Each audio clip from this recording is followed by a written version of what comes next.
Assalamualaikum warahmatullahi wabarakatuh. Perkenalkan, saya Sistri Rahmawati, guru biologi di SMA Negeri 1 Asam Jujuhan, Kabupaten Darmasraya. Pada aksi kedua PPL kali ini saya akan menerapkan model pembelajaran PJBL atau dikenal dengan istilah Project Based Learning. Selamat menyaksikan.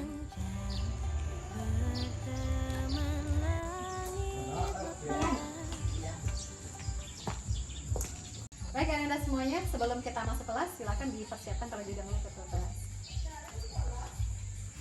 Siap, gerak. Warahmatullahi wabarakatuh. Kita berdoa. Silakan dipimpin doanya. Siap, gerak. Selamat, gerak. Enggak, gerak. Jangan mulai. Bismillah. Hola, Himawati. Pada pagi hari ini kita bertemu lagi dengan pelajaran biologi. Nah, tadi pagi anak ibu sarapan nggak? Ya. Ya. Alhamdulillah. Nah, sarapan atau makanan yang kalian makan itu ada lauk pauknya? Ada. Gambar itu semuanya udah pernah nyicipin belum? Makan pisang. Apa? Makan apel. Oke. KD kita menjelaskan keterkaitan antara struktur, fungsi, dan proses serta kelainan dan penyakit yang dapat terjadi pada sistem pencernaan. Nah, kemudian kita mengidentifikasi zat-zat yang terdapat dalam bahan makanan dan fungsinya. Semuanya, pada pembelajaran kali ini kita akan menerapkan model pembelajaran PJBL yaitu Project Based Learning. Nah, sebelumnya tentu kita harus mengetahui terlebih dahulu ya zat-zat makanan apa saja yang dibutuhkan oleh tubuh kita. Nah, sebelumnya kita perhatikan gambar semua terlebih dahulu. Kira-kira permasalahan yang terjadi pada anak atau orang tua itu ya, yang ada di gambar ini. Siapa yang bisa? Tunjuk tangannya. Oke, silakan Saiful. Badannya besar, berarti ada kemungkinan apa yang terjadi? Kelebihan gizi. Oke, baik, bagus. Kemudian, baik, silakan Mina untuk memberikan tanggapannya. Gambar yang di bawah adalah gambar anak yang kekurangan gizi. Gambar yang kekurangan gizi. Kenapa kok bisa Mina bilang kekurangan gizi? Ada nampak ciri-ciri pada fisiknya? Ada. Apa saja tuh fisiknya? Badannya yang baik. Untuk mengkaji lebih lanjut tentang permasalahan yang terjadi di sini. Nah, kita bagi kelompok menjadi 3 kelompok. Silakan anak-anak ibu duduk dulu tempat kelompok masing-masing. Silakan kelompok kita bagi ya.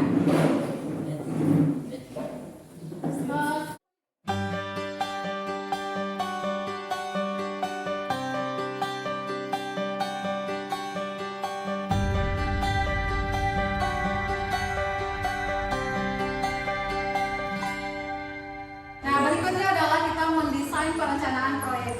Dalam mendesain perencanaan proyek ada beberapa hal yang diminta. Pertama adalah kita menentukan alat dan bahan untuk menguji makanan tersebut. Yang kedua apa? Langkah kerja ya.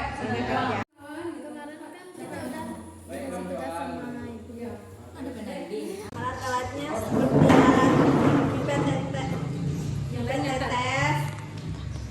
pipet tetes. Berdasarkan panduan yang ada, silakan Anda baca bagian yang kedua yaitu mendesain perencanaan proyek. Silakan. Sekarang kita kemukakan di depan kelas kita bersama. Silakan kelompok mana yang akan menampilkan presentasinya untuk bagian yang pertama. Membacakan hasil kami, yaitu tentang mendesain perencanaan proyek. Jenis makanan akan dibacakan oleh Ima, alatnya akan dibacakan oleh Dian, dan bahan akan dibacakan oleh Giza. Kepada Ima, silakan. Jenis makanan yang ingin diuji adalah contohnya seperti pisang, atun, tempe, ikan, dan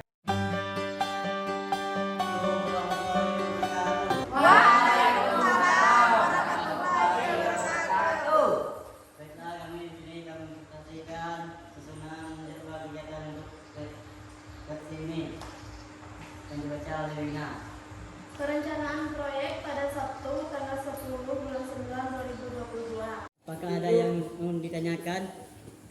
Ya, silakan tunjuk tangannya Anda semuanya. Ada yang mau bertanya? Ya silakan Didi. Usulnya teman-teman, sebaiknya laporan kita dikumpul hari Sabtu saja, jadi kita bisa menyiapkan laporan dengan baik. Gimana teman-teman? Setuju. Siap-siap untuk kelompok 3. Silakan ya.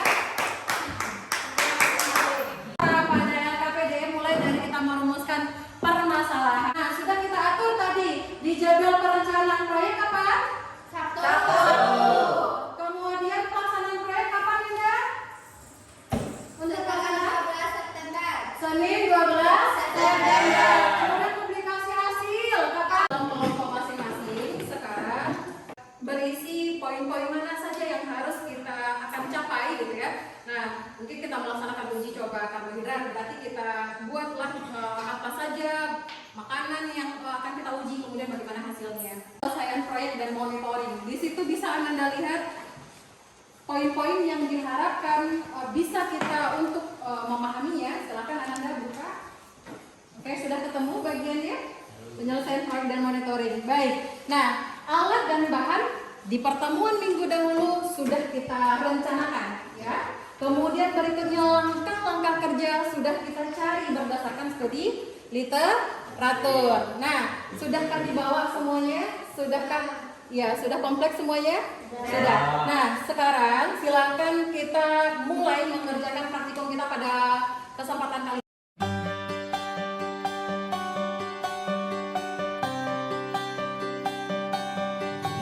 Iya, maksud Ibu yang untuk yang kita buat yang pelarut dan terlarutnya udah cukup belum? Kurang nggak aquadesnya? Dunia ini tak akan selamanya menunggu kita menaklukkan ragu, beranikan diri, kan ku kejar mimpi. Kita lakukan.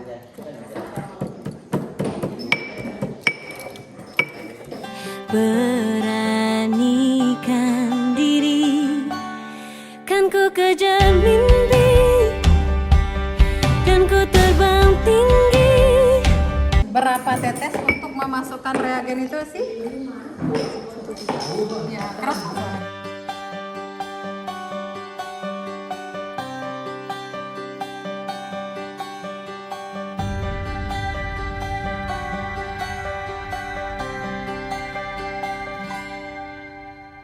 Andaikan aku bisa melayang jauh berteman. 2 tetes larutan benedik pada setiap tabung. Jadi nanti caranya adalah bagian yang mana yang sudah ditetesi Benedik, yang udah ditetesi Benedik berarti langsung apa namanya dengan uji coba apa? Ini biuret. Ini apa yang mau Ina amati? Nasi pisang. Nasi pisang. Kira-kira nih ini nasi warnanya putih, ungu terang. Kemudian kira-kira dia mengandung protein enggak? Mengandung protein dia? Tapi kalau yang bawa apa atur ya untuk makanan khas daerah kita gitu ya. Jadi silakan kalian melakukan uji coba atun tadi. Warna yang mana bagiannya? Untuk biuret yang mana? Karbohidrat. Ini ya, silakan.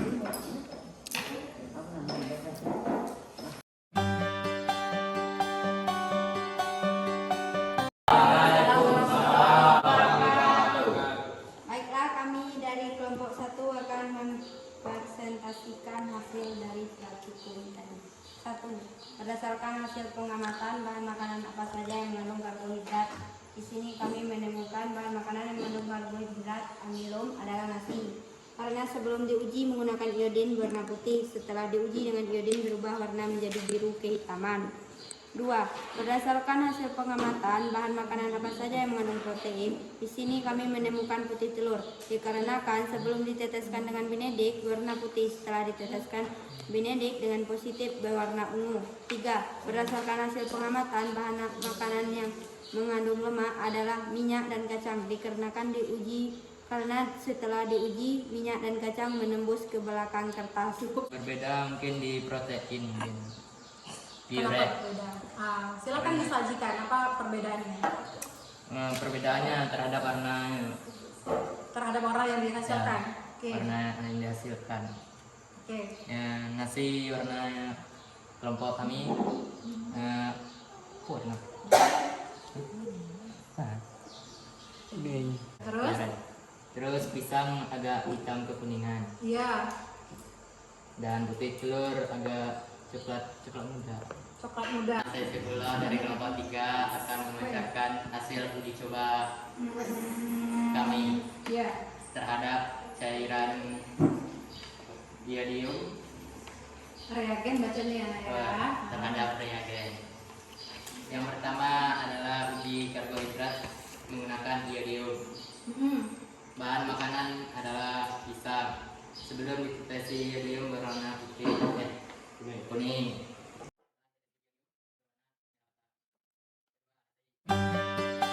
Oke, baik. Berarti apa kesimpulannya? Silakan. Mana yang mengandung protein? Mana yang mengandung Dapat disimpulkan di sini bahwa nasi ini mengandung karbohidrat yang sangat banyak karena dia berwarna biru kehitaman. Iya, terus. Uji 12 dengan Benedict. Bahan makanan pisang. Sebelum ditetesi Benedict berwarna kuning. Setelah ditetesi Benedict berwarna ungu. Coba, silakan dilihat di sini terlebih dahulu. Untuk uji coba zat gitu ya, menggunakan zat atau reagen, kita lihat yang pertama. Kita akan berwarna merah kata. Kemudian dia uji coba biuret berarti dihasilkan ungu warnanya. Kemudian pada iodium berwarna biru kehitaman. Lalu pada lemak berarti ada ada minyak menembus. Kalian ingin bertanya, apa kendala yang kalian hadapi selama proses menguji makanan ini? Silakan. Dalam pengujian uji coba reagen kami mendapatkan halangan yaitu Apa halangannya? penggilingan bahan makanan. Oh, untuk dalam menghaluskan makanan. Nah, kenapa dalam menghaluskan makanan kendalanya itu ditemukan? Bahannya terlalu lengket. Bahannya terlalu lengket. Airnya agak kurang. Nah, berarti pelarutnya kurang seperti itu ya. Tapi ketika diuji coba kan ada hasil yang berbeda tidak? Silakan angkat tangannya. Angkat tangannya. Hah? Iya. Silakan angkat tangannya. Siapa yang tahu boleh ada angkat tangannya, nanti ditunjuk siapa orangnya. Boleh? Tunjuk? Oke, ada berapa orang? Oke, silakan. Baik, Wina terlebih dahulu. Apa kendala yang Wina hadapi selama melakukan uji coba ini? Tadi kami berkendala saat meneteskan zat ini. Saat meneteskan zat, kendalanya apa? Salah tetes. Salah tetes maksudnya? Yang Benedict ketetes sama iodium. Oh gitu, beda keterangan dengan yang dimasukkan ke dalam ya. Nah,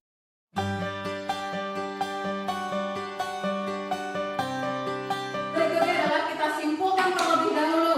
Ya, kita simpulkan. Yang pertama, siapa yang bisa menyimpulkan? Ya, silakan. Olah. Baik, berdasarkan hasil pengamatan kami bersama kendala yang kami temukan yaitu terdapat hasil pengamatan yang berbeda dan tidak sesuai dengan hasil yang telah dibaca sebelumnya. Oke, kemudian berikutnya Dapat disimpulkan pada pengamatan kami tadi, makanan yang mengandung karbohidrat adalah nasi. Yang mengandung protein adalah telur, pisang adalah glukosa. ketika kita mengetahui tentang zat makanan yang terdapat pada makanan yang kita makan, tentu kita bisa gitu tahu bahwasanya ini kita udah cukup nih gizi yang kita konsumsi. Adalah laporan kegiatan uji coba makanan yang mengandung karbohidrat, protein, lemak gitu ya. Nah, di sini akan kita buat. Jadi tugas Ananda adalah membuat ini nanti ya, membuat laporan uji coba. Assalamualaikum warahmatullahi wabarakatuh. Kejar mimpi dan ku terbang tinggi, tak ada kata tidak, ku pasti bisa.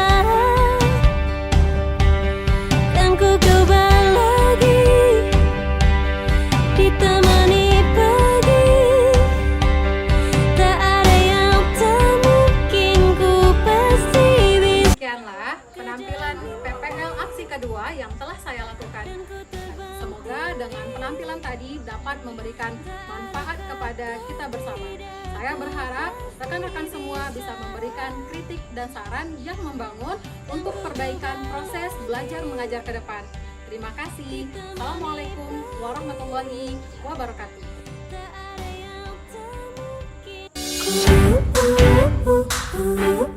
Bisa